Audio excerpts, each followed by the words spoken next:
So it's 7:05 and we're going to get started. So I'd like to first start off by saying welcome to the Racial Justice Mayoral Candidate Forum. This forum is being hosted by three racial justice groups in Melrose. The first one being Fighting for Black Lives in Our Neighborhood, the Melrose Racial Justice Community Coalition, and the Friends of Melrose METCO. I'm your moderator tonight, Ayanna Spencer Lakes, and I want to say thank you for allowing me to do this evening. It's very exciting. A little bit about myself. I'm a board member of the Friends of METCO Melrose, METCO liaison to the Melrose Special Education Parents Advisory Council, also known as CPAC, METCO DEI liaison, and former DEI representative for the Lincoln School PTO. And that's all I'm going to say about myself, because we're going to just jump right in. We are honored to have all three mayoral candidates tonight with us. And just a few notes for the event. The questions we are asking at this event were crowdsourced from the community. If you do have any additional questions for the candidates, we hope you will ask those questions before you vote in the preliminary mayoral election on Tuesday, September 19th, 2023. The speaker order was randomly selected, and we will rotate the speaking order. To support equity, our timekeeper will mute candidates if they exceed their allotted speaking time. A recording of this event will be posted at www.melroseracialjusticeforum.org.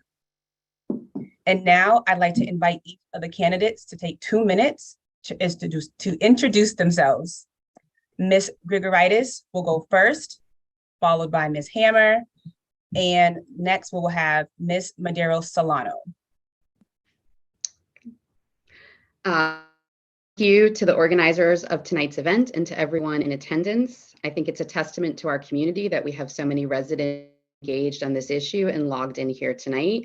And I do just want to take a moment to say that I'm honored to be here with my fellow candidates. I know we're sharing in this unique experience, and I hope that you both and your families are well as we go through this together. By way of introduction, I am Jen Grigoritis. I want to start out by acknowledging that as a white, Jewish, cis, straight woman, I come to tonight's conversation with a great amount of privilege, and I strive to be aware of this as I lean into issues of racial injustice. I believe it is my responsibility to use my privilege to listen to and to elevate the articulated needs of people of color and those of marginalized identities. I believe it is my responsibility to speak up and out when I observe discrimination and to follow the lead of those impacted on how to best support them, and to do this work even when it is not easy and it is not comfortable. I am running for office because I believe that government can and should be good in the lives of people, especially those in career and public service, with a focus on supporting communities and individuals impacted who are disproportionately people of color, women, and members of the LGBTQ+ community. I believe that we provide better services at every level of government, everyone, when we do the work to ensure that all voices are a part of the conversation. I believe I combine a demonstrated passion and commitment for working on behalf of the with the executive experience to lead and deliver results. In the 2 decades I have spent working in state government, I have administered an annual budget of $60 million, including providing funding to 140 programs across the Commonwealth to ensure high quality, equitable, and free services to approximately 90,000 victims of crime. I not only know how to move money from point A to point B, but how to collaboratively use finite resources in order to make the biggest impact in people's lives, where they live and work and go to school, and make sure that we are addressing inequities that we know exist in our community so that we can continue to work toward change. Thank you for having me tonight.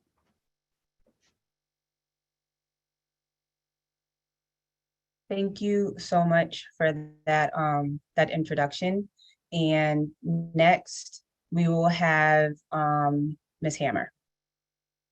Thank you. I'm so grateful for this opportunity, and thank you to the organizers for tonight and for all of the work that you do for all of us in Melrose. I have learned a great deal from these three organizations, from you all, and I find it incredible that Melrose has at least 3 groups that advocate for racial justice in our community. And the fact that we have at least 3 groups that advocate for racial justice means we have a lot of work to do. I believe in the power and potential of good government. As someone with 20 years of experience working in state and local government, I have seen firsthand the impact of great policy and bold leadership. I started as a Boston Public High School teacher, and that's when I learned that students need to see themselves in their teachers and leaders, that we need to rebuild our very fractured relationship with our educators here in Melrose, and that we need to start working with caregivers as partners. I've worked in business development in Boston. That's how I know how to help small businesses already here and how to recruit businesses that we want and need. I worked to deploy a $1 billion bond to improve services at the state and local level, and built and managed a team to create innovative technology design around and for the people most impacted by our services. And I've worked at the Treasury on economic empowerment, and that's how I know we can support our working families by scaling services we already have, and how to help people build equity through housing and economic development opportunities. I believe we need to engage a community in its own progress for our shared future. And I pledge to be a mayor who listens intently, welcomes the difficult, critical conversations needed to ensure the safety, health, and dignity of every Melrosian. I will keep my door open and hold myself accountable to the people in progress, and bring differing perspectives around the decision-making table for real progress. So my name is Sam Hammer, and I'm running to be your next mayor because this is my life's work and this is my home. Thank you.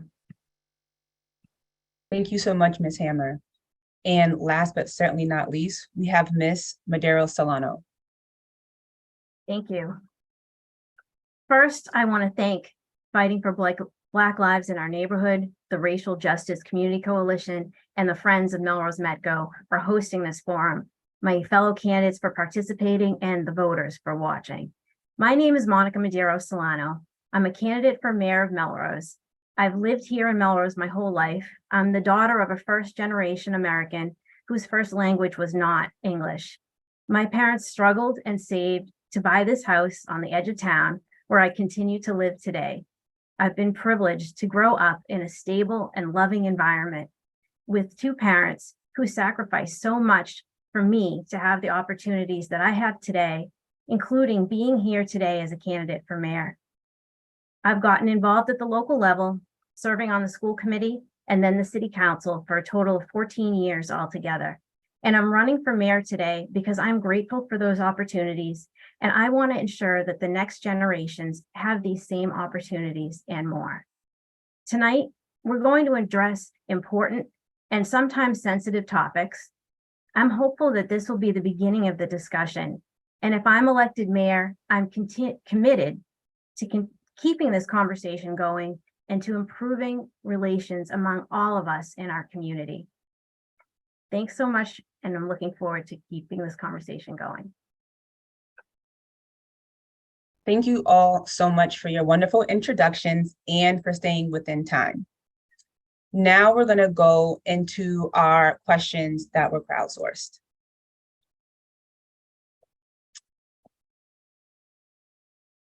So in 2022, the City of Melrose engaged in a diversity, equity, and inclusion assessment process designed to collect information about racial climate in Melrose.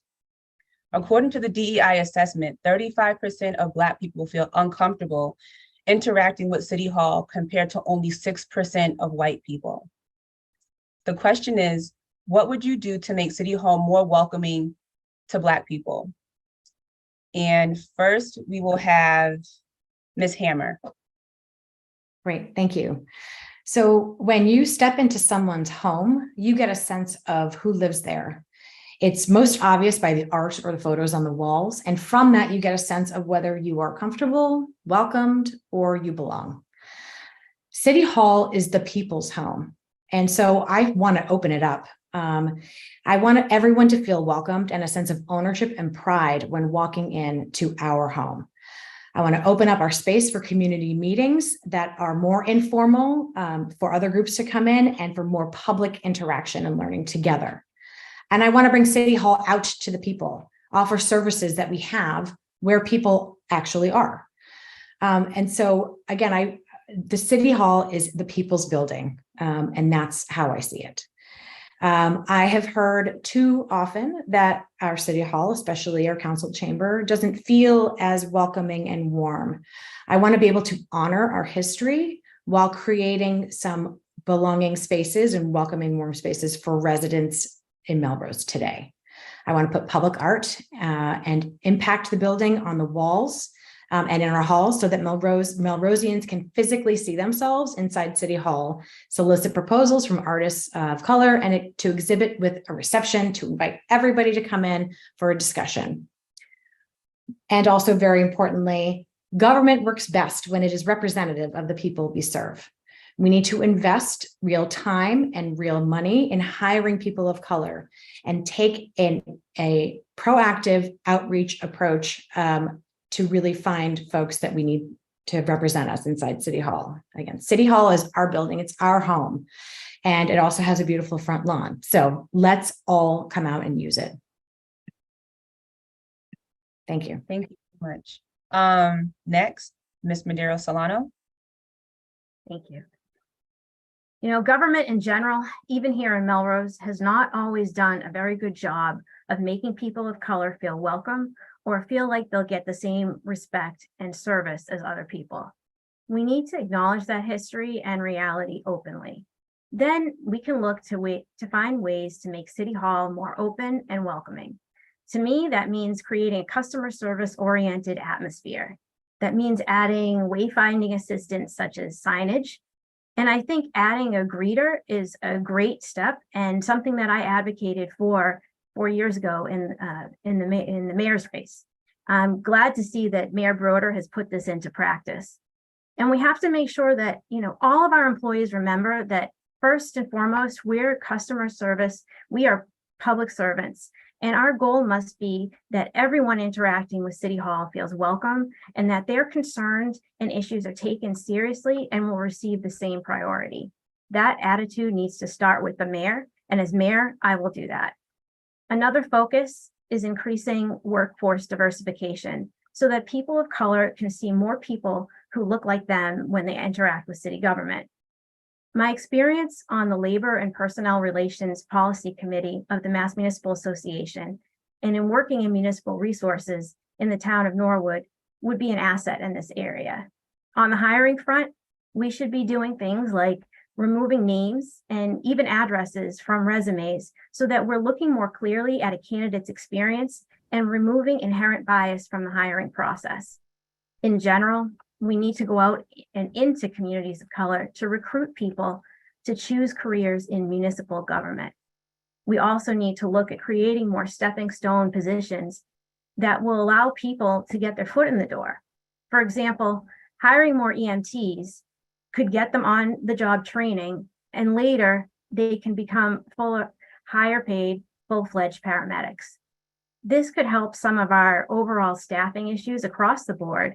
And if we encourage people in communities of color to apply for these positions, for example, student teachers or paraprofessionals, they may then have the opportunity to further their education while earning money and diversifying our workforce and providing much needed racial mirroring in our community. Creating an open government in which people feel welcomed and encouraged to participate is one of my top priorities. And as mayor, I'll be focused on creating a more welcoming environment at City Hall. Thank you so much. And now we will hear from Ms. Grigoritis. Thank you. I just want to first acknowledge that the data that was presented as part of this question is concerning. And also to say that what is even more concerning to me is that each of these data points represents the lived experience of a resident in our community. And I want to first validate that these encounters happened and commit to doing the work to make positive change. As City Council President in 2020, I partnered with two of my fellow councilors who were the only two counselors of marginalized identities serving with me to develop the City Council's first ever anti-racism statement, which was adopted by all 11 counselors unanimously. Based on my professional experience leading a team, I know that we need to build a City Hall staff that reflects the community it serves. But to get to that end goal and have it be successful, we need to do the foundational work across all city departments and staff levels.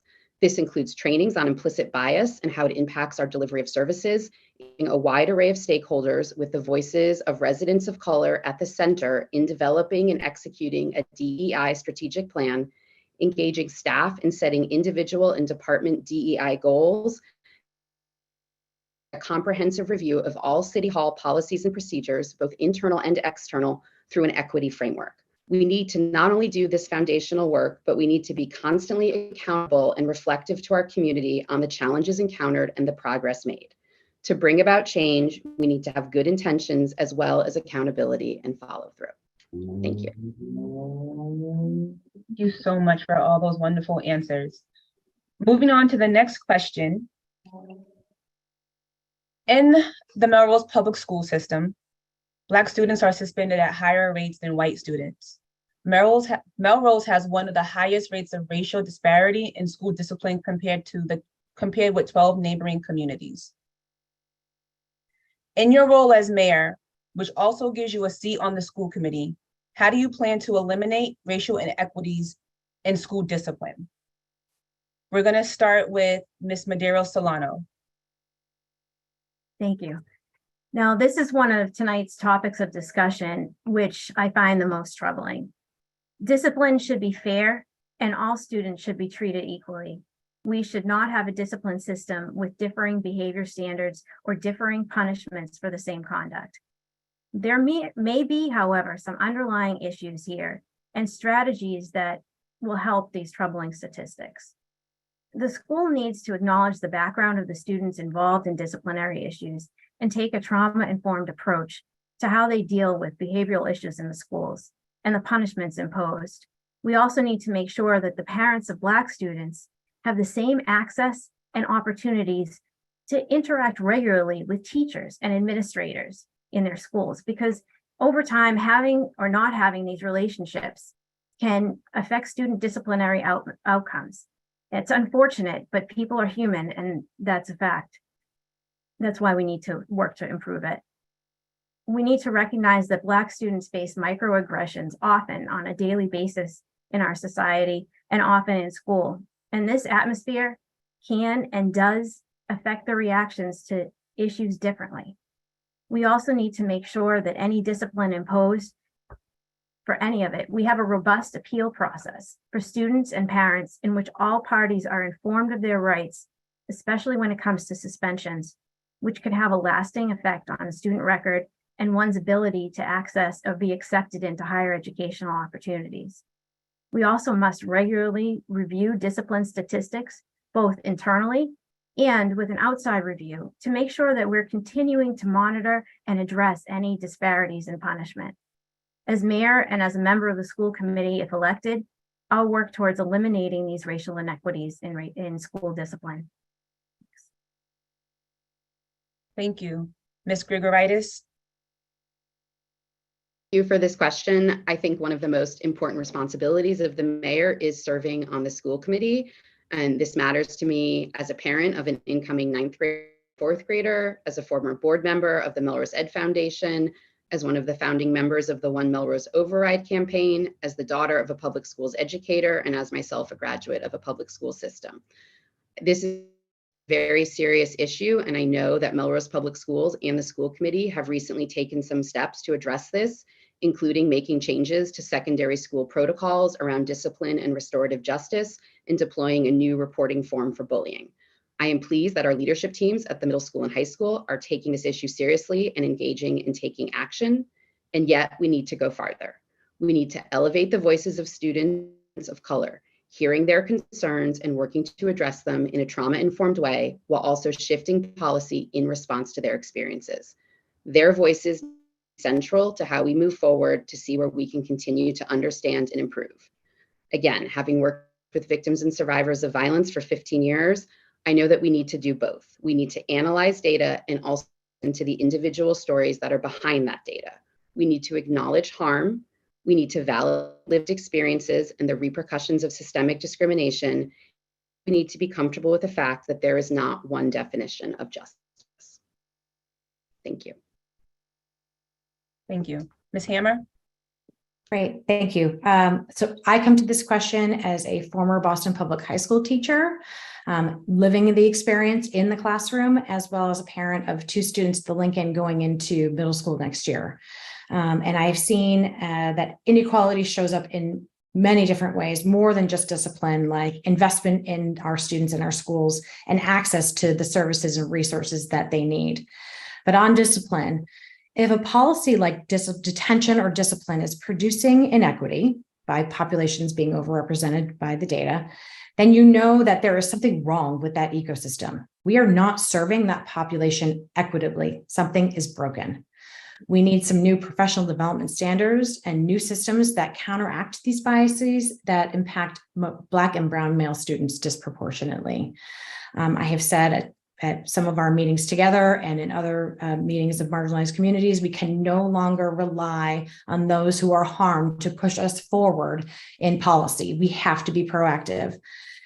Equity in education can only be achieved through equitable resources first.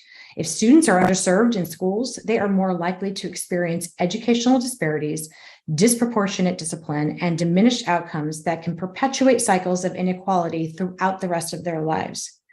We have to come together to address this, and the responsibility is on us as leaders, as administrators, and school committee members, and we need to work in partnership with our educators and caregivers to develop a system where those students can learn and thrive. And as your mayor, I will remain accessible to people who are in need of support and help so that we can finally detangle our structural our structural deficit and how we actually are able to address our students in need. So thank you. Thank you again.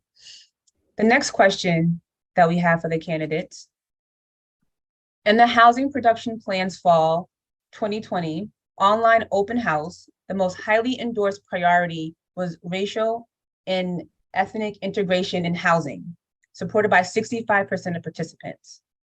However, Home Mortgage Disclosure Act data show that over the past 15 years, only 1% of all home purchase mortgages issued for Melrose were for Black home buyers. Moreover, Black home buyers were 68% more likely than white home buyers to have their mortgage application denied. The question is, what can be done to increase the number of Black homeowners in Melrose? We're going to start with Ms. Grigoritis. Thank you. I think it's well known that Melrose and the entire greater Boston region is facing a housing crisis, both a lack of inventory and affordability. And this is a hugely pressing issue. And this applies to the lack of homeownership opportunities for people of color in this community and throughout greater Boston. This has been a priority of mine to address while I've been in elected office in Melrose. In 2020, I co-sponsored the order to create Melrose's Affordable Housing, which is a dedicated fund for the receipt of payments from developers and other sources so that we can use this money to create a variety of affordable housing options, including low interest loan programs for first-time homebuyers, housing assistance for renters, and even the possibility of creating city-owned units for sale or for rent based on certain income requirements. I supported the passage of this Housing Production Plan, which outlines best practices for housing production and brings Melrose in line with the state requirements under Chapter 40B. The recent MBTA Communities Act legislation that was adopted by the state will continue to push us and the entire region to develop housing along the rail corridor, and I have supported zoning amendments that put us in line with legislation. I also want to acknowledge that moving the needle on Black homeownership takes both institutional change and outside advocacy. And I'm grateful that members of our faith community have been engaged with the Greater Boston Interfaith Organization's Housing Justice campaign. I will continue to be committed to supporting housing as a racial justice issue. Thank you. Thank you. Next, Ms. Hammer. Great, thank you. As I answered this question, I just want to be mindful that with my answer, I'm not conflating, or we're not conflating race and class. But in speaking of home ownership and our Black neighbors, obviously we need a more diverse housing stock generally. But I would like to propose a new affordable housing strategy where we work with developers. First, we present a vision to them of what we want our city to look like and their city to be. And then we ask them to bring to us proposals that make sense and that look and meld with the the neighborhood that they're in. And instead of asking them to build affordable units, 15% of their units be affordable, because as we have learned, these are not actually affordable units based on a national formula.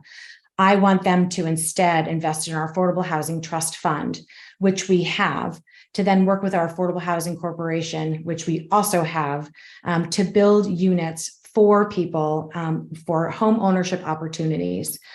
And those units can be in places that are on transportation-oriented development areas, the MBTA districts, and also we have a lot of opportunity above our first floor retail throughout our business districts. So we can definitely do more affordable housing in ways that we want, in ways that people want it back, and in ways that they can afford it. And one other story I wanted to share was Melrose really being a more welcoming community.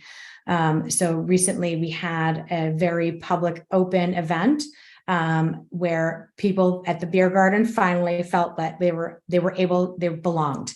This was the community that they belong in. We need to be a more welcoming, open community for all people to come in. So thank you. I'll talk more about housing as the questions go on. Thank you. Ms. Madera Solano. Thank you. Well, unfortunately, housing affordability has been affecting all of us here in Melrose and in the greater Boston area in recent years.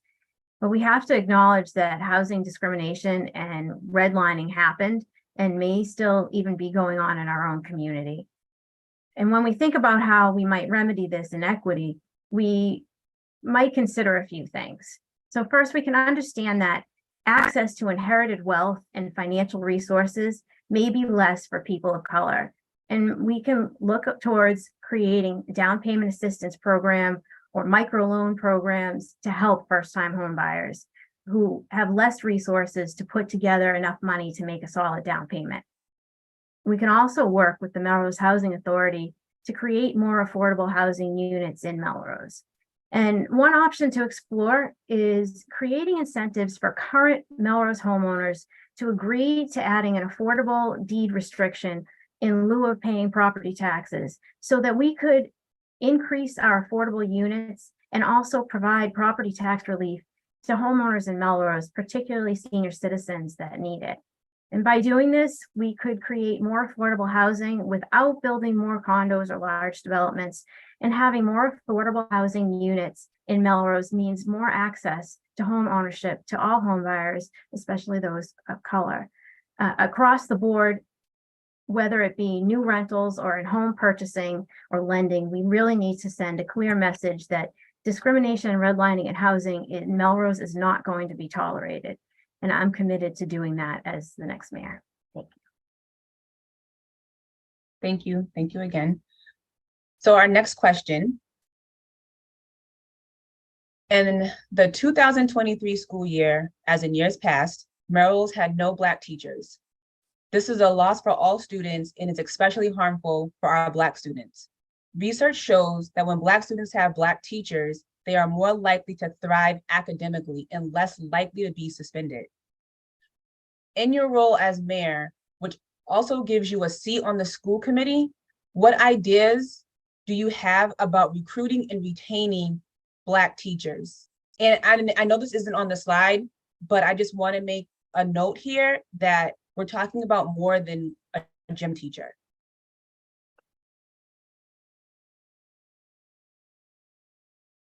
So let you guys ponder on that. And we're going to start with Ms. Hammer. Great, thank you. So after the last 4 years, especially this last year, we first have to do a lot of work here to rebuild trust and mend our fractured relationship with our educators. Other teachers that we're hoping to recruit are going to look at our recent history and wonder why they should work here at all. We really do need to be proactive in asking folks to come and be a part of our community and work with us. And that, again, we need to make for a welcoming and supportive environment.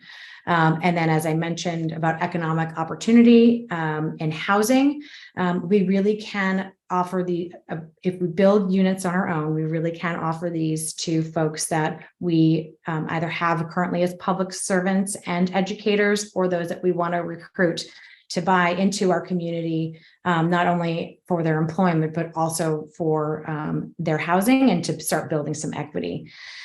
So we need to invest in our educators of color. It is not enough to say that we're one community open to all.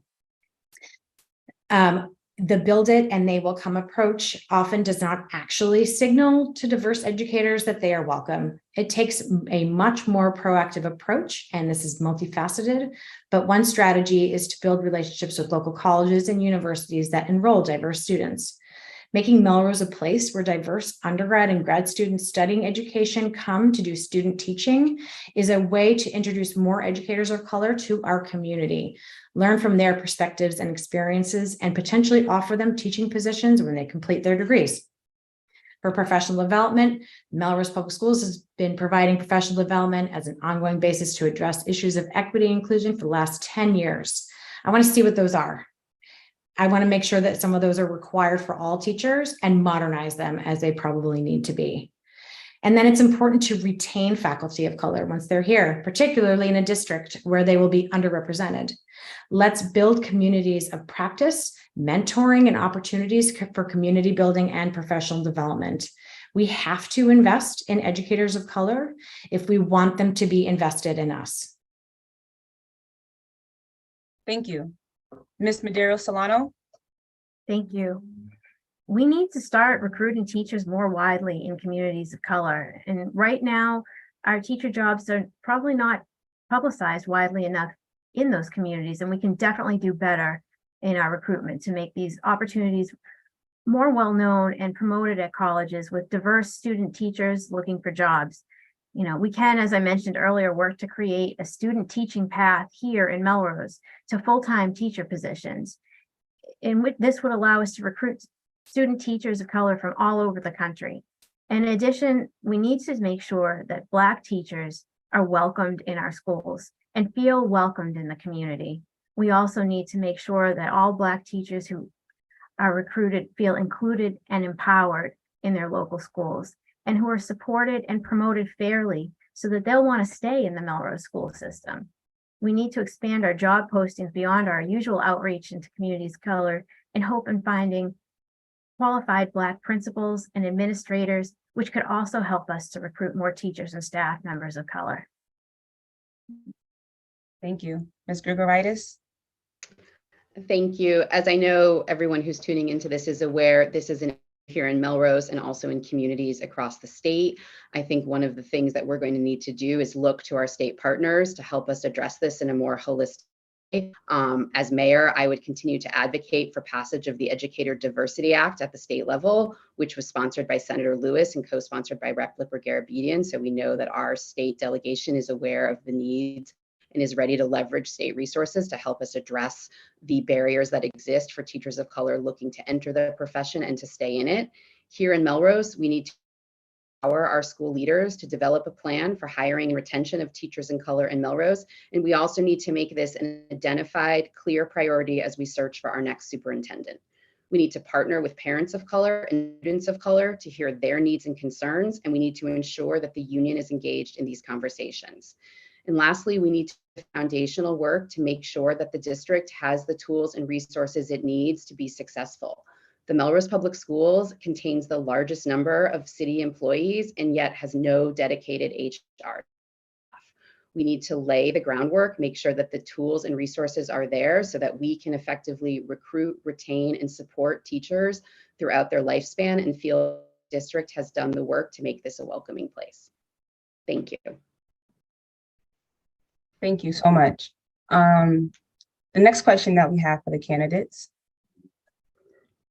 In the city's 2 weeks toward change report from July 2020, the Office of Planning and Community Development recommended that Melrose create an addendum to the Melrose Forward Master Plan, to specifically make a goal of addressing inequity and discrimination and listing the housing, transportation, economic development, open space, and infrastructure changes that should be made to achieve changes that should be made to achieve this goal. What would you work to have this addendum added to the master plan? That I butchered that question, but you all had it beforehand, so you know what I mean. And first, we will start with Ms. Mayoral Solano. Thank you. Yes, discrimination is wrong and against the law. And I believe that inequality and discrimination are concerns here in Melrose, and we should do whatever we can to eradicate them. So integrating these goals into our master planning process makes sense, and I think can help make a difference. It's about setting the tone at the top and including it throughout all of our community. I especially feel strongly about the importance of protecting and enhancing all of our green spaces in all of our neighborhoods. And that as a city, I think we can do a lot more to enhance our many small business districts across the city so that public amenities like streets and sidewalks, lampposts, all of that are consistent across the city. So as our next mayor, I'm committed to leaving no neighborhood behind. Thank you. Thank you. Ms. Grigoritis. Thank you. So to answer the question, yes, I would work to have this added to the master plan. Creating master plans and strategic plans is something in which I have significant experience. One of my roles as the chief of staff at the Massachusetts office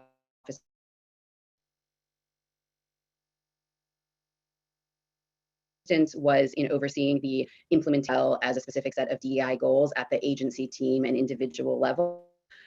This process, when we add this in, needs to include stakeholder engagement and constituent focus groups to be conducted in accessible, culturally reflective, and trauma-informed formats. We need to have city staff participating in goal setting at the agency, team, and individual level. And we need to be regularly reviewing the plan with internal and external partners for feedback and providing updates on successes and challenges to the public. To me, the follow through is as important as the plan. We need to be tracking progress, measuring results, being honest, transparent, and reflective on where we have had success and where we've come up short, and we need to be regularly reporting in an accessible and equitable way back to the community. Thank you. And Ms. Hammer? Sure. Back to the addendum added to the master plan. Absolutely, yes. Our systems are designed for inequality, and the status quo is designed to perpetuate it. So as your mayor, I would commit to community engagement on this addendum to call out where inequalities in our system are, bring people to the table who are most impacted, and have hard conversations about how to unwind the system to finally make some progress. The work we will do to advance equity will look different for everyone, and we understand that achieving equity is an ongoing and collective effort. But by working together, we can continue to commit Melrose's principle of one community open to all as a community that values and is strengthened by its diversity and ensures that everyone has the opportunity to thrive and contribute meaningfully to our shared future. As your mayor, I will be responsible and accountable for integrating an equity framework throughout city government as well as its outcomes. And in my equity agenda, which you can now find on samformelrose.com/equity, we will make equity advancement a part of every policy and service design in every department. It's time we said the hard things and then also did the hard work and openly. I look forward to working with the community, including most of you on this call, on advancing this addendum forward. Thank you. And I like the plug. And the next question that we're gonna be asking, in 2022, the city of Melrose engaged in a diversity, equity, and inclusion DEI assessment process designed to collect information about the racial climate in Melrose. Although the survey revealed racial inequities across numerous measures, the report back to the community did not include a discussion of these findings, and there are seemingly no plans to address racial inequities in Melrose. The question, as mayor, what steps would you take to understand and eliminate racial inequities in our city or in your city? We're gonna start with Ms. Grigoritis. Thank you. I think the first step that any leader needs to do here is acknowledge that these inequities exist in our city and continue to exist.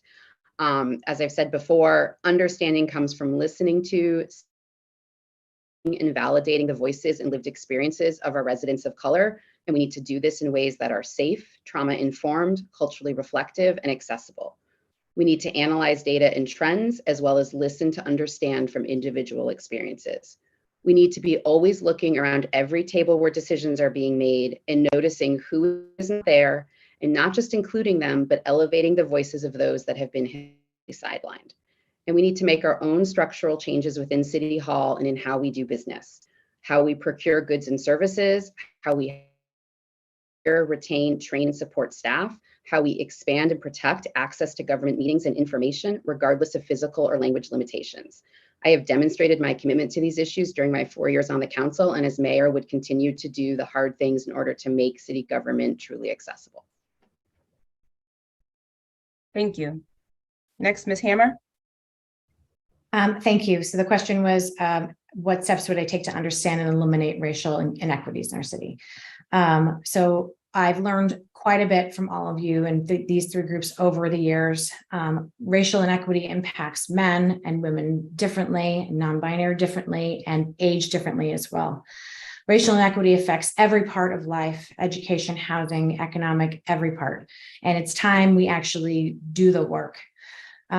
We acknowledge the historical and ongoing disparities faced by individuals from different racial backgrounds and are dedicated to dismantling systemic barriers and ensuring that every resident, regardless of their racial identity, has full and equal access to opportunities, resources, and representation in the decision-making process.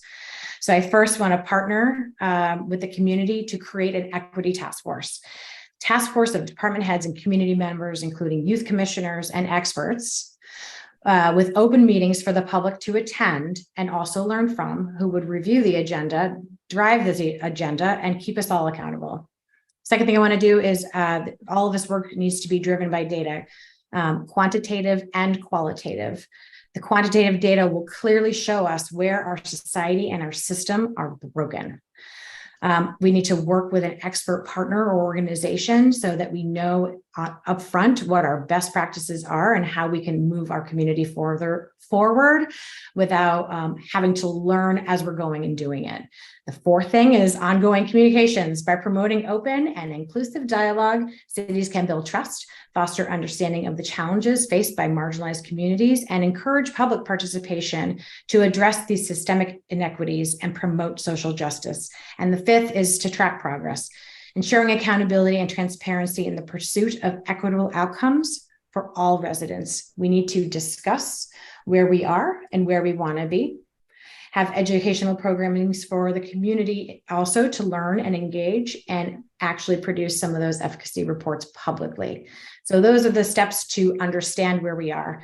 The draft plan is in the agenda that I mentioned and is in the work that we do. But a few things I want to just point out here, if I still have some time, is I want to create the Office of Economic Opportunity. Bringing departments together and these functions together would focus and exponentially expand our efficacy in this work, including business development, housing, affordable housing and housing affordability, development and community benefit, and capital investment. Also, there are stanfordmelrose.com/equity. There is a plan of steps we will actually take for education, housing, public works infrastructure, public health and safety. But the other one I want to mention tonight is around democracy and elections. I think it's really important, again, that government best represents itself by the people. Government works best when we are representative of the people that we serve. I want to have public information sessions on civic engagement, including how to participate on boards and commissions, and also how to run for elected office. The only way we're going to, okay, cool. Scene. Thank you. Thank you. Thank you. Ms. Madero Solano. Thank you. So one of the tenets of my campaign is making sure that we have an open and transparent government. And I think we need to do a better job across the board of evaluating the effectiveness of our initiatives and our expenditures and communicating them to the public. Now, the city did put out a request for proposals for equity assessment and DEI training earlier this year. As mayor, I'm going to work to make sure that plans just don't sit on a shelf. As this process moves forward, I will be reviewing the results to implement the recommended changes. Treating people with respect, listening to them, and treating them fairly and equally must always be at the forefront. And as we look forward to drafting any new legislation or policies, I'll be reviewing them to make sure that they're not creating or worsening any disparate impacts that are out there. I also just want to mention in terms of plans, proposals, and that have come out, the 2 weeks towards change report that was done in 2020. It had so many ideas, and often, I'm not sure how well that's been implemented, but often it was said that funding was an issue that was stopping some of the improvements that were suggested by our own staff members from being implemented. That's why, to me, one of the most important things that I can do as mayor and that we need to do as a city is to make sure that we are really engaging in long-term planning and that we get our finances under control. As mayor, I'll begin on day one to build a 5-year strategic financial plan. This will help us to go back and review what we've spent our money on for the last, say, 3 to 5 years, and find ways moving forward we can project out what we need versus what we have for revenues coming in, and then look back and see, are there ways that we can be more effective, and can we restructure, can we partner with other communities to regionalize, etc., so that we can find ways to reduce our budget shortfall. I'm very concerned about using our free cash to balance our budget on an ongoing basis. This is an unsustainable way to do business. And it also means that it takes that money, that free cash, one-time revenue that we often use for these one-time projects, like implementing a new plan or making some changes that involve capital or and other things. Our city departments are all important, and they all face the public and provide services. So I'm implementing that kind of strategic financial planning is vital to our success in many areas, including eliminating some of our racial disparities. Thank you. Thank you. Thank you for those answers. Our next question.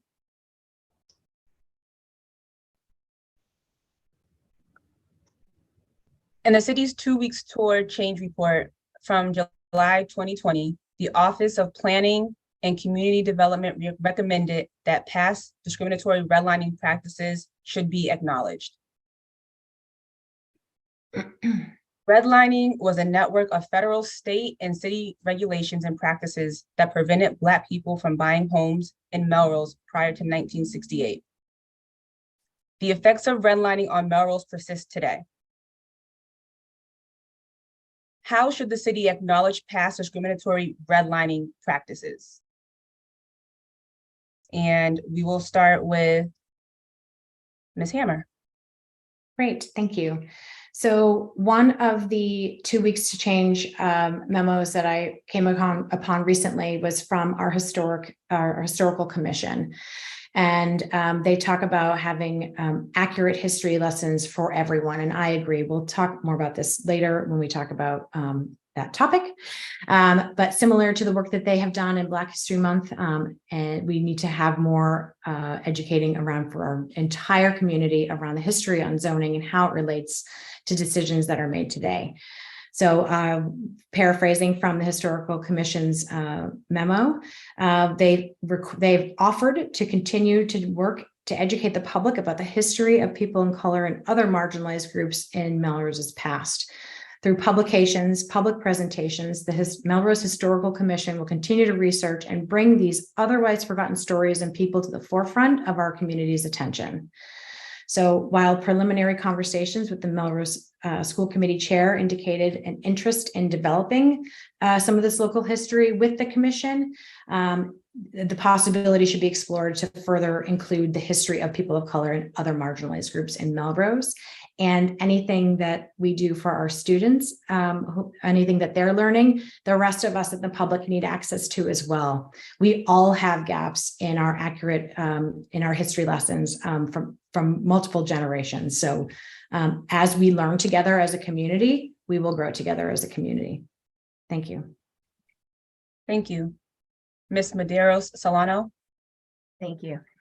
Yes, we need to acknowledge this reality and move forward with a comprehensive plan to help people of color purchase homes in Melrose.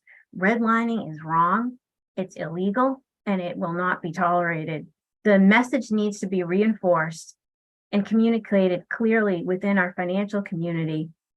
One of the best ways to acknowledge such practices is to create ways to increase home ownership opportunities for Black people to the extent that is possible. So as discussed earlier, we can look at possibly creating more down payment assistance programs or microloan programs, both publicly and or privately for low income or first time home buyers, and increasing the number of affordable units in Melrose could help all people of colors, and they're areas that I'm committed to exploring as mayor. Thanks. Thank you. Ms. Grigoritis. Thank you. Just absolutely, the impacts of redlining need to be publicly acknowledged and be a part of the framework as we continue to move to developing future housing policy for the city. Again, through my work with victims and survivors of violence, I know that we need to that those that have been directly harmed must be centered and acknowledged in any acknowledgement as we work to move forward. I have learned that we need to acknowledge that harm. We need to validate lived experiences. We need to validate the repercussions of systemic discrimination. We need to feel comfortable with the fact that there is not one day of justice, and we need to look to those that are harmed to help us provide them with what they feel is justice. Thank you. Thank you. Thank you so much. Our next question that we're going to ask. In the Housing Production Plan's Spring 2021 online open house, 50% of participants indicated that passing the Community Preservation Act was a high priority. If used as intended, the Community Preservation Act would provide dedicated funding for affordable housing. What are your plans for affordable housing, and do you believe the Community Preservation Act is a high priority? I nailed that question, guys. Ms. Medeiros Solano. Thank you. Well, I feel there are other ways to address affordable housing without raising taxes that can be equally effective. For instance, we can, again, create a program to allow senior citizens or others who can't pay their property taxes and water bills, but who want to remain in their homes, the opportunity to not pay those taxes and bills in exchange for adding affordable housing deed restrictions on their properties. And such a program would create a viable way to help both senior citizens and home buyers of color to purchase affordable homes in Melrose, and would help Melrose reach its affordable housing goals without eliminating small business areas or building large condo complexes or reducing open spaces in order to do so. We could also work with the Melrose Housing Authority and the state to explore the idea of creating additional senior affordable housing building in Melrose. Our existing buildings are still experiencing very long wait lists, could be up to 2 years just to get in Melrose and in our region. Baby boom, the baby boom generation is aging and needs housing. This is another way in which the city could add more affordable housing units to its housing stock. As mayor, I will think of finding creative ways that we can address our challenges without raising taxes being the only answer. Thank you. Thank you. And next, Ms. Grigoritis. Thank you. The city's housing production plan identifies passage of the CPA as a priority, and I was one of 7 councilors to support the passage of that plan as required under state law. I think the CPA is an important tool for Melrose to help achieve many goals, including access to affordable housing and enhancing our open space and preserving historic buildings. I've seen CPA work in surrounding communities, and it's a recommendation of the Massachusetts Area Planning Committee for communities to adopt to address housing shortages. As mayor, I will ensure that we are working toward these priorities and continue to build on my demonstrated commitment to affordable housing production. Thank you. Ms. Hammer? Great, thank you. So I do think we should consider passing the Community Preservation Act for affordable housing funding sooner than later. But first, I think to Monica's point, we do need to make sure that people feel comfortable in reinvesting in this community. So we need to rebuild a lot of trust with folks before we ask for further investment. But I do believe we need to pass this Community Preservation Act. I also believe we need an absolutely new approach to how we do affordable housing here. We can no longer just rely on developers providing us with 15% of their actually unaffordable units. And we can't wait for housing opportunities to come up for our own corporation to be purchasing. So with a new focus on home ownership to empower residents to build equity, our new affordable housing strategy will give Melrose the opportunity to build homes where we want, in ways that people want, and at prices that people can afford. So I want to work with developers to invest again in our Affordable Housing Trust Fund, again, instead of integrating units into their high rent buildings. I want to have the fund work with the Affordable Housing Corporation to build those home ownership opportunities in locations that are near public transportation, specifically above single-story retail buildings in our community, and also offer these homeownership opportunities to be designated for public employees, including educators, or to recruit educators and public employees that we want. So I'm very passionate about looking at affordable housing very differently from how we've been doing it. We cannot continue to do business as usual if we want to expect new outcomes. Thank you. Thank you. And our next question.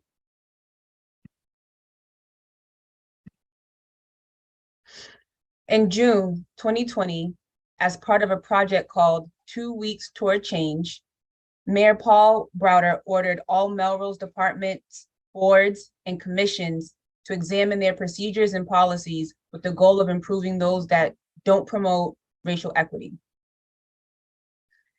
3 years later, there has been no follow-up on this project with the community, and no sense that meaningful change came about as a result. Would you commit to ongoing assessment and reporting of the impact of city policies and procedures on racial equity? And we will start with Ms. Grigoritis. Thank you. To answer the question, yes, absolutely. I believe that we need to be looking at everything we do at City Hall through an equity lens. And we need to make sure that staff know the expectations that are on them around follow-up, and also have leadership that are providing them with the tools and the capacity to do this work. It takes time to assess, reflect, and communicate, and we need to make sure that we give staff the time to actually do that. I want to be mindful of time, but as I've said before, I think we need to combine good intentions with accountability and follow through, which is something that I've demonstrated in my tenure at the state and also in my tenure on the city council. Thank you. Ms. Hammer? Yes. So as I mentioned earlier, I do feel very strongly about having an equity agenda that we can continue on. I appreciate the steps that have been made with our DEI task force and the assessment and reports that they've issued, and also the 2 weeks towards change and the reports that they've issued. It's time to do the work. So I want to partner with the community right away and rebuild an equity task force of department heads, community members, including the youth and experts who already live in this community, and look at the previous survey results and actually come forward and do some of the essential work that we are behind on. It would be driven by data. We will be working with partners in this field, and very importantly, have ongoing communications. I want these meetings to be open to the public, so the public can not only appreciate the work that's being done, but also can participate and learn as we're going. By promoting open and inclusive dialogue, that's how cities can rebuild trust and foster understanding of the challenges faced by marginalized communities, and then issue these milestones as we're moving forward through the agenda. It's critical that we actually start to show the work that we're doing, because we've taken some really good steps forward. We've said the words. We've talked about this quite a bit. It's time we start putting policy to paper and get this work done. But thank you.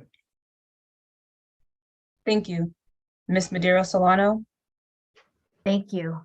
Well, my answer is also yes. And, I am under the understanding that I know an RFP was issued that was due in February of 2023 to evaluate the city government on these parameters and to do DEI training. It's definitely something that I will follow up on. And as this process moves forward, I'm definitely dedicated to reviewing these results with staff to implement the recommended changes.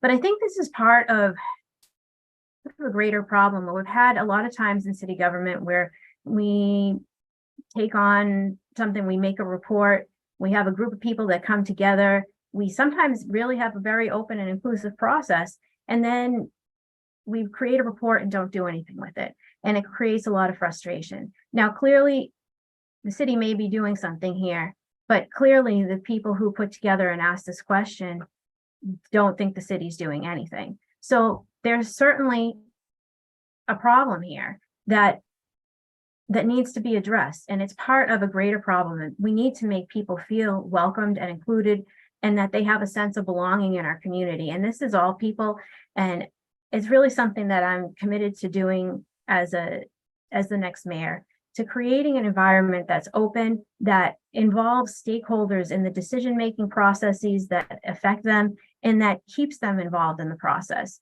Certainly, we need to make sure that we're working regularly with our DEI task force and that we're being very involved, and we have to be a lot more outreaching. Obviously, I don't think we have been. Otherwise, I don't think we would have gotten this question. So it's something I'm committed to doing a much better job of being much more open, transparent, and creating an atmosphere of greater community engagement. And really, I think we have to go out and go to areas that we're not normally in necessarily as some of our as leaders that we've been, and make sure that we are bringing people in and talking and asking who else can I meet to bring into this process. And I also just want to go one step further. When we're talking about inclusion and bringing people into government, it's really important that we don't just think the only place for people of color is on a DEI task force. We need to see people of color in all of our boards and commissions, in all our positions in city government. And that's something that, again, that I'm committed to working towards it as the next mayor. Thank you. Thank you. And our next question. In 2020, the Mayoral Police Department committed to begin the hard and uncomfortable work of confronting their implicit biases and institutional biases. Since that time, the percentage of arrests involving Black individuals has increased. There's also been an increase in the percent of arrests in which race is marked as unknown, a practice which could be masking even greater racial inequities in arrest. As mayor, what steps would you take to ensure that Melrose is not engaging in policing practices that perpetuate systemic racism? First, Ms. Hammer. Great, thank you. Well, I went back to the 2 weeks search change, and on page 41 found that our police department should be issuing annual reports and also reports on daily calls. In the city of Boston, we took a very bold step with our police department as a partner in making their data live so that we could see what was going on in our community in very safe ways, but also in ways that were very honest. So what are we even talking about here? We don't even know, without the data, we don't know which overrepresented groups are being impacted. But we finally need to determine where our system is problematic, but we have to do that together. And so I've put public health and safety together in thinking around how we do this equity work. We need to enhance crisis training and intervention for our first responders, increase access to mental health services to address underlying issues in the community. I would like to have them collaborate weekly on community cases that need preventative support. And I refer everyone to the Chelsea Hub model, where 25 agencies meet on a Thursday to work together to address situations for an integrated, proactive approach to actually help people. And then again, back to data transparency, ensure transparency in law enforcement activities and data sharing to foster, again, public trust, and to create intentional connections between our police department and our communities of color and our students specifically. When I was on the Lincoln PTO, I worked with our new police chief to be mindful of ways to build a connection between our Lincoln community and families and our police department. And we had a great response from the police chief, and we'll see how the work continues next year. Thank you. Thank you. Next, Ms. Madeira Solano. Thank you. So this is an area that is probably one of the ones that is very sensitive. You know, in this country right now, we have a situation where a lot of police feel disrespected and unsupported. And meanwhile, we have a lot of members of the Black community who feel threatened, really at the most basic physical level, to even sometimes go out and drive through their own community. So this is something that we need to work to heal. And I think it's going to take a long time. Some of the things that we can do as mayor is to bring people together. Ms. Hammer mentioned the Chelsea model. It's an excellent model for building community and working across all departments and different community members, and not just for police work, but especially for substance abuse prevention, and really addressing lots of areas of need in our community. This is the kind of thing that we're going to need to go out and do. We're going to need to continue these events like National Night Out that bring people together and increase community policing in ways that are not threatening and that bring people together. But I think it's going to take a long time and a lot of healing. In the meantime, we really have to look at our statistics. And as mayor, I would meet regularly with the chief of police to ask him to personally monitor our arrest practices. And I would also regularly review arrest statistics myself. And we certainly need to implement implicit bias training throughout the city, not just once. This has to be an ongoing process, and we have to review again continually our data and our practices and what's happening, and make sure that we are getting people talking to one another and moving past some of these inherent biases and past some of these feelings of angst and animosity that people have towards one another in the community. It's going to take some time to do this. I'm certainly willing to work together to do this. And also, you know, we have to look very carefully when we implement new laws and regulations in the city, you know, to make sure that they are really reasonable and that they can be enforced, that we have the resources to enforce things on an equitable basis.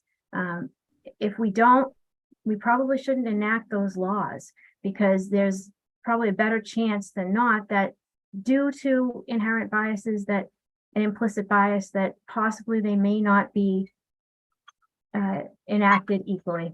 So thank you. That tells me that I've gone over time. Thank you. And now we'll hear from Ms. Grigoritis. Thank you. Between my tenure at the Attorney General's office and at MOVA, I've spent the better part of 2 decades working with enforcement at the state and local level. And obviously, this is a challenge that is throughout policing in this community, in this country. So I just want to acknowledge that I have worked on behalf of the criminal legal system, which is a system that is grounded in historic discrimination. And I think what we need to do is a both and approach. We do need to be analyzing data, and then we also need to listen to the individual stories of those that have been accused of causing harm, of those that were harmed, officers that are responding to the situations in our community on the ground, of our police leadership, of our allied stakeholders in health and human services, and our part regional and state level. And I think we need to be looking to particularly POST, which is the new state agency overseeing peace officers, and to the Mass Police Training Committee to help us really think about best practices in training that we implement in Melrose in partnership with allied stakeholders. Thank you. Thank you. And going into our next question. The housing production plan passed by City Council 2 years ago left intact the so-called SR zones on the east side of Melrose, which only permit the construction of single-family residences. The SR zones almost exactly parallel the green districts created by the Homeowners Loan Corporation on their redlined map of Melrose in 1938, marking them as places where Black people would be rejected for home loans. As mayor, would you direct the Office of Planning and Community Development to work to dismantle the SR zones and bring them into conformity with the UR zoning, which predominates in almost every other residential district of Melrose, and thus bring to an end this decades-long policy of housing segregation on the east side? And we will start the answers with Ms. Madero Solano. Thank you. My answer on this is no. Single unit residences are one of the things that make Melrose a great community to live in, and that zoning needs to be preserved. The independence and freedom of owning a single unit residence are also some of the top things that all homeowners, regardless of color, desire and find empowering. Additionally, many of those single unit residences are ranches, which offer one floor living and are vitally important for an aging population who wishes to age in place.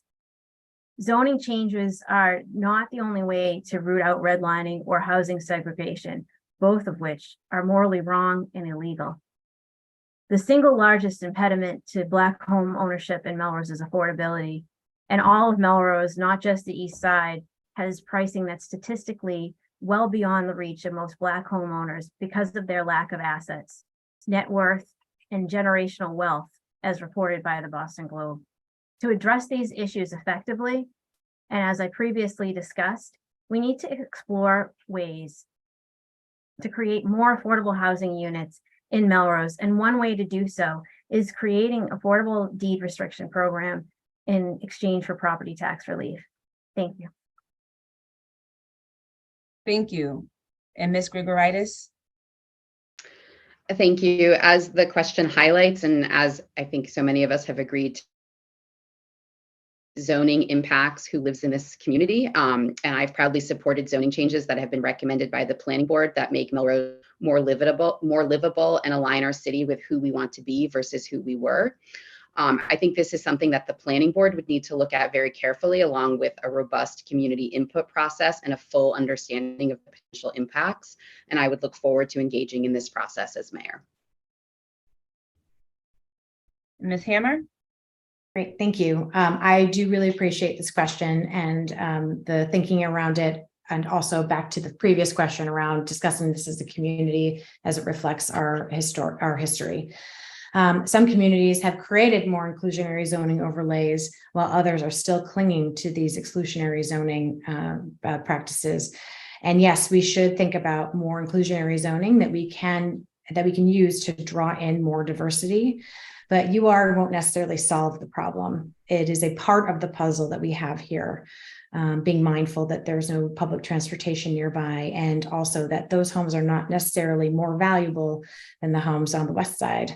But we need to push our current zoning to do more for us. In both SR and UR, we can allow for accessory dwelling units, which will have some great relief for multi-generational families, as well as allow for affordable housing in certain areas of parts of lots that are that make sense. Zoning doesn't build housing. We need to commit to do that work, and then we just need to do it. For another forum, I would love to talk about the SRA and that zoning area where we want to maintain some green space, but think about how we can include the community more to make it more accessible and useful for everyone. So thank you. Thank you. And our next question: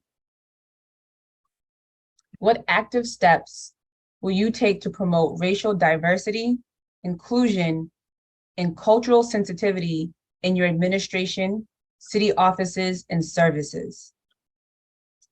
It's a real good question. And we're going to start with Ms. Grigoritis. Thank you. It is a good question. So just as I've expressed before earlier tonight, my priorities would include the development of a citywide DEI action plan that would include engagement from residents and allied stakeholders, an equity audit and comprehensive review of city policies and procedures, including hiring, procurement, access to government proceedings, and the makeup of our boards and commissions, an implementation of a goal-setting process specifically related to DEI for department heads at the individual and department level, and working in partnership with residents of color to develop safe and trauma-informed means for communication on their experiences with city departments so that we can address individual concerns and broad challenges in a way that minimizes challenges and positively affects change. Thank you. Thank you. Next, Ms. Hammer. Great. I want to make, as mayor, I want to make Melrose a place where people want to work, where they feel comfortable, heard, and valued. And it all starts with who works there and who we bring in. It starts with recruiting and hiring practices. This quote: the city has an affirmative action plan on file with the Massachusetts Commission Against Discrimination for recruiting minority and women applicants. I wasn't able to find this plan on the internet, so I want to review this plan and modernize it as it probably needs, and insist on outreach to diverse candidate no matter how long it takes. Last year, the Human Resources Division at the Commonwealth had made implicit bias training mandatory for all executive branch staff. That's 40,000 people. I want to make implicit bias and bystander training required throughout Melrose departments, and also open up this training to the public, because we all have to be a part of this work. For the past 3 years of the Commonwealth, I've essentially been acting as on the executive team and creating our organization's annual strategic plan, which has always included a focus on people and culture. I serve as our department's DEI content creator, working with my CIO on sharing intentional monthly messages through staff-wide emails that are further discussed at our monthly all-staff meetings. We've been doing this for years, and it has become a part of who we are. I want this continuous learning and curiosity to be part of who we are in Melrose. So not all policies that address racial disparities head on, but a collective effort to create a truly inclusive community where every individual's dignity is honored, where opportunity flourishes unencumbered by prejudice, and where the tapestry of our unique identities can weave together and create a stronger, united community. Thank you. Thank you. Next, Ms. Madeira Solano. Thank you. Well, I've said before, I think communication is so important, and it will be one of my highest priorities, as will be fostering a customer service mindset and enforcing the message that all people should be treated with respect. I'll reinforce these tenets as mayor, and as mentioned earlier, I'm going to work to remove inherent biases from our hiring process, to outreach through job postings in our communities of color, and recruiting candidates into municipal government from communities of color. I want to work, and I will work, to make our city government more open, welcoming, and to increase the sense of belonging among our employees. Thank you. Thank you. For our next question,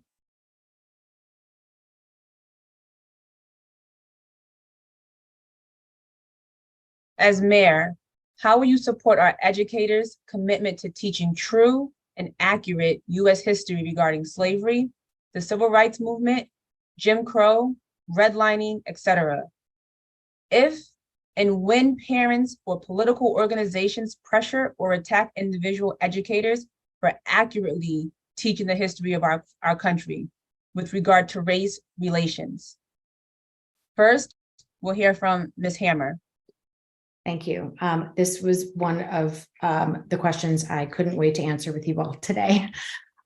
Because as a parent at the Lincoln School, we're extremely mindful of both making sure that our students were receiving accurate history, and also making sure that our parents knew it as well.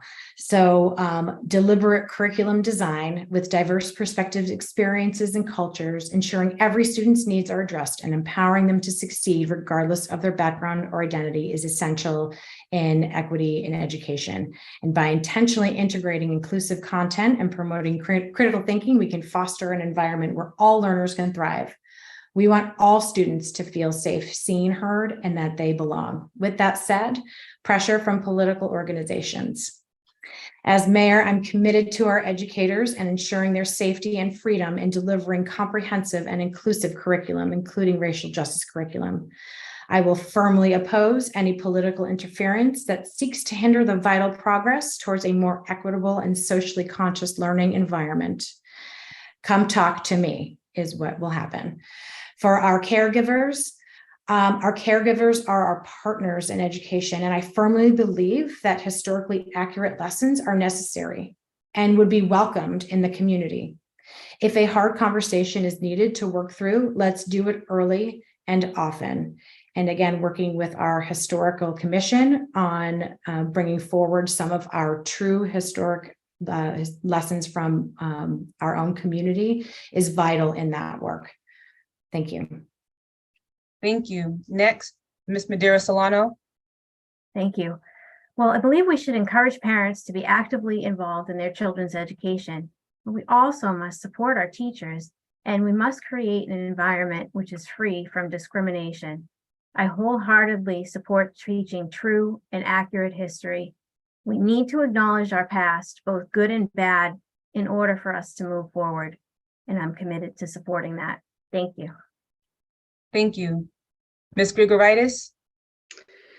Thank you. At this moment in time in 2023, one of my greatest fears as a parent, as a public servant, and as a current elected official is attempts to ban books and/or restrict or question the materials that are being used in our public schools. This is dangerous and unacceptable. And as a leader, I will be bold and unapologetic in defending our educators' ability to teach all of history and to encompass the lived experience of all Americans. I also want to continue to press at the state and at the municipal level for us to work to ensure student privacy, which is something that we know is under attack as we move to increasing digital means of communication between our students and educators, and to make sure that what they are learning, how they are processing that information, and what they are choosing to share about their identities with their educators is not fit for public consumption. So that is something that I take very seriously, both as somebody in the public eye with children in the public schools, and as somebody who believes that we need to be teaching the history of all of America to our students. Thank you. Thank you so much. And I'm so glad we got to that question, because that was one of the questions that I really wanted to get answered. We're coming to the end of the forum, so I want to thank everybody for attending. The recording of this event will be posted at www.melroseracialjusticeforums.org. Please register for our upcoming racial justice forums. The City Council Forum will be held on September 20th. The School Committee Forum will be held on October 4th. As a reminder, do not forget to vote in the preliminary mayoral election which will be held on Tuesday, September 19th, 2022. So thank you again.